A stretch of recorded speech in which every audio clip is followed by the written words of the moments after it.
Welcome to this explainer. If you are gearing up for the highly anticipated 2026 Project Management Professional, or PMP exam, you are in the exact right place. Today, we're basically running a strategic reconnaissance mission into the very blueprint of this test. We're going to break down the absolute latest data straight from the Project Management Institute to give you a crystal clear roadmap of what to expect, how to study, and, most importantly, how to actually succeed. Okay, let's dive into this. Here's the map for our tour today. First, we'll survey the overall 2026 exam landscape, and then we're going to explore the three key territories: Domain I, which is people, Domain 2, which is process, and Domain 3, the business environment. Finally, we'll wrap up by looking at the approaches and the actual exam format. Section 1. The 2026 exam landscape, a high-level view. Now, what's really interesting about this slide is exactly how the exam weights are distributed across these three major domains. PMI actually conducted an extensive job task analysis to make absolutely sure this exam reflects the reality of modern project management. You'll notice process carries the heaviest weight at 41%, followed closely by people at 33%, and the business environment rounds it out at 26%. So this isn't just random math, right? It's a direct reflection of the day-to-day demands placed on today's project leaders. It's a careful balance of technical execution, human leadership, and strategic business awareness. Before we go any deeper into these territories, we really need to clarify some specific PMI terminology so we don't get lost in all the jargon. The exam is structured in a hierarchy. At the very top, we have the domain, which is just the high-level knowledge area, like people or process. Then, within each domain are tasks, and these are your underlying responsibilities as a project manager. And finally, enablers are simply the illustrative examples of the work tied to that task. So, for example, if your task is to manage conflict, an enabler would be identifying the actual source of that conflict. Understanding this whole structure is basically the key to decoding the exam. Section 2. Domain I. People. The human drivers.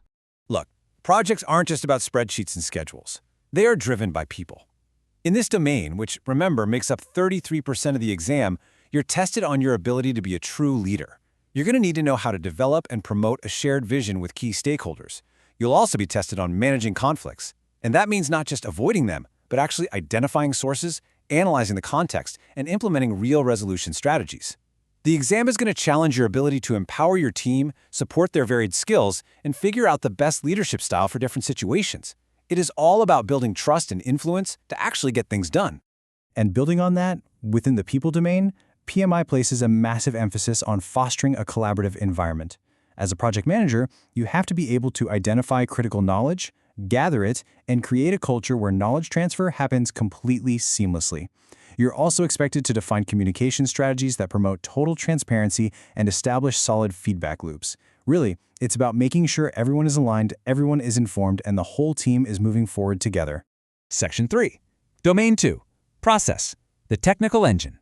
Now we're moving into the largest territory on our map. Domain 2 is a dense, rigorous area that covers your core execution strategy, and it carries the heaviest weight, at 41%.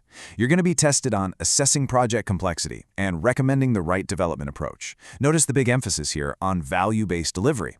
See, the 2026 exam isn't just about finishing a project on time. It asks you to prioritize work based on actual value, to assess opportunities for incremental delivery, and to verify that a measurement system is actively tracking business benefits. You'll also need to master the art of developing comprehensive scope and baselining schedules using benchmarks and historical data.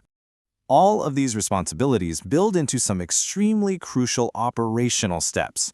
Think of yourself as a master conductor. You need to know exactly how to optimize resource availability, select preferred contract types, and execute complex procurement plans. On the financial side, you've got to quantify risk allocations, manage financial reserves, and anticipate future finance challenges. And of course, quality is paramount.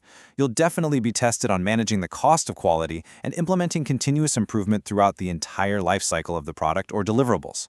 Section 4. Domain 3. Business environment. Our operating conditions. You know, a project doesn't just exist in a vacuum. This final territory represents 26% of the exam, and it's kind of like the road conditions your project operates within.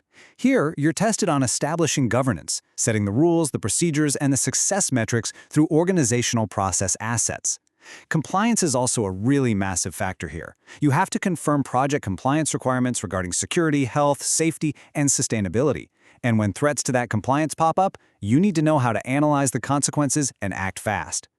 This domain also rigorously tests your ability to remove impediments, evaluate their impact, and execute change control processes cleanly. I think this part brilliantly illustrates the modern expectation of a project manager. You aren't just looking inward at your team anymore. You are constantly scanning the external horizon. The exam is absolutely going to test your ability to evaluate how changes in regulations, emerging technologies, geopolitical shifts, or market trends impact your project scope and backlog. You are expected to continually review these external forces and actively support your organization through whatever changes are necessary. Section 5. Exam Format, Approaches and Testing. Let's shift gears from what's on the exam to how it's actually going to be tested. This is a critical takeaway. Those three domains we just covered, people, process, and business environment, they aren't tested in a vacuum or using just one methodology. The exam spans the entire value delivery spectrum.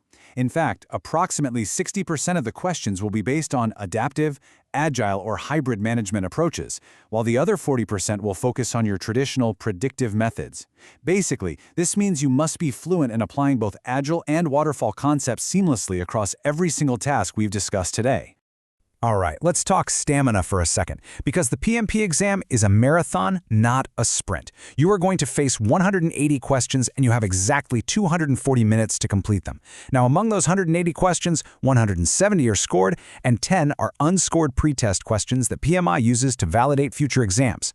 The catch? You won't know which ones are the pretest questions, so you literally have to treat every single one as if it counts. You do get 2 10-minute breaks, and those are absolutely crucial for maintaining your focus over 4 very intense hours. Trust me on this, you will want to use those breaks to stretch, breathe, and maybe grab a quick snack.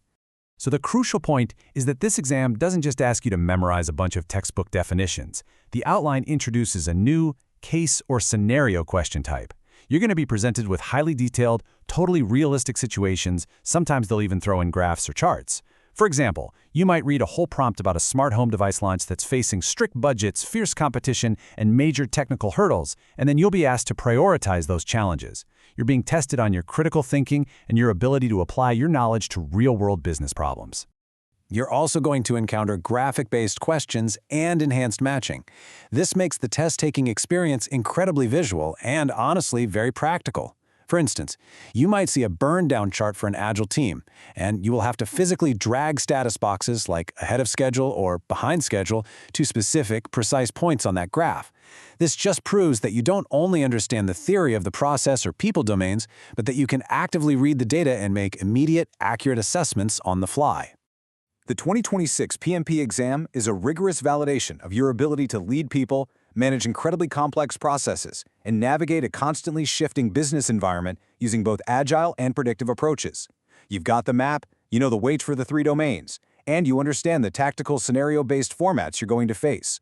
The path to certification is super clear, but it's going to require dedicated focus and real application of these principles. So take a hard look at your study plan and ask yourself, are you ready to conquer the three domains?